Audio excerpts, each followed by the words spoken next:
Bonjour, je suis heureux de vous accueillir à notre seconde édition de l'Observatoire de l'excellence opérationnelle et je vous remercie. Aujourd'hui, c'est la deuxième journée de l'Observatoire de l'excellence opérationnelle.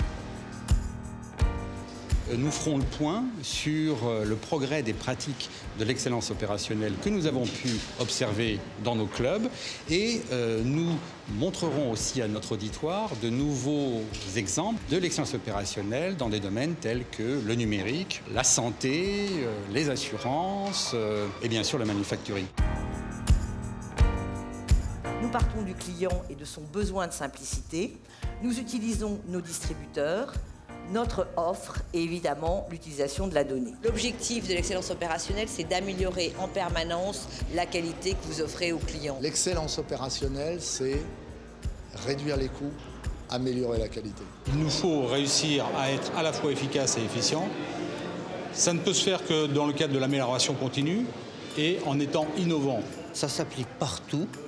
Donc sur toutes les latitudes, quelle que soit la culture, quelle que soit la taille de l'entreprise. Quand on est à l'hôpital public, les enjeux d'excellence opérationnelle sont extrêmement importants puisqu'au fond, c'est la qualité et la sécurité des soins qu'on va proposer aux patients. L'excellence opérationnelle, c'est ce qui va de pair avec l'innovation. C'est en permanence se transformer et se mettre à la pointe de ce que la technologie permet et de ce dont le monde a besoin.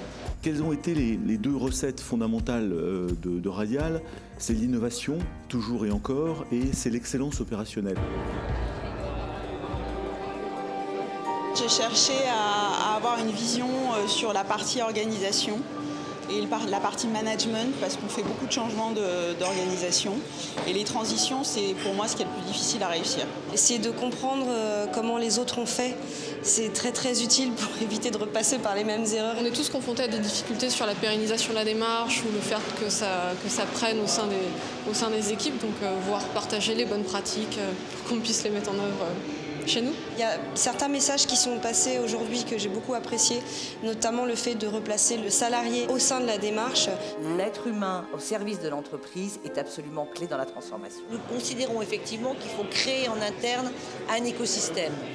Et donc le collaborateur est formé et peut participer au programme d'innovation, en n'oubliant jamais l'intérêt du client.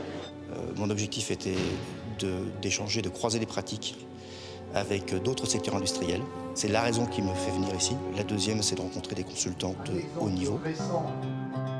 Cet après-midi, nous aurons, comme l'année dernière, des sessions de travail par thème. L'objet, c'était de montrer comment est-ce que l'excellence opérationnelle pouvait fonctionner et pouvait entraîner l'adhésion d'un grand nombre de collaborateurs, puisque par exemple chez Sodexo, il y a 420 000 personnes. J'ai entendu beaucoup de questions, donc j'ai l'impression qu'il y avait de l'intérêt, que ça résonnait pour eux, avec des participants qui étaient de domaines vraiment très différents. Je pense que c'est vraiment la richesse de cette journée, d'échanger, partager et être interrogé sur les pratiques de chaque entreprise. On cherche sans arrêt de nouvelles idées pour arriver à progresser, parce que l'environnement évolue, parce que la concurrence est extrêmement dure et que ça ne va pas s'arranger. On a connu l'ère de l'Internet, on a connu l'ère des réseaux sociaux, on connaît aujourd'hui l'ère de l'économie collaborative. On va rentrer dans l'ère du digital dans l'industrie qui va totalement, nous pensons, transformer et révolutionner la façon dont on va non seulement produire, mais apporter des services de l'usage par nos produits à nos clients. Le mot-clé aujourd'hui, c'est l'agilité. La capacité à s'adapter très rapidement à un environnement que de toute façon on ne sait pas prévoir. Et ça me semble être pertinent pour effectivement tout type d'industrie. En maîtrisant les flux, les process, la chaîne de valeur parfaitement bien grâce au Lean, vous avez des clients plus heureux, vous avez des hommes et des femmes heureux parce qu'ils sont impliqués, et ça c'est fondamental. Et puis vous avez des actionnaires plus heureux parce que votre boîte est rentable et plus profitable. C'était une journée qui était donc très riche, avec un bon rythme. J'ai été moi personnellement très satisfait par la richesse des échanges, les questions venant de la salle.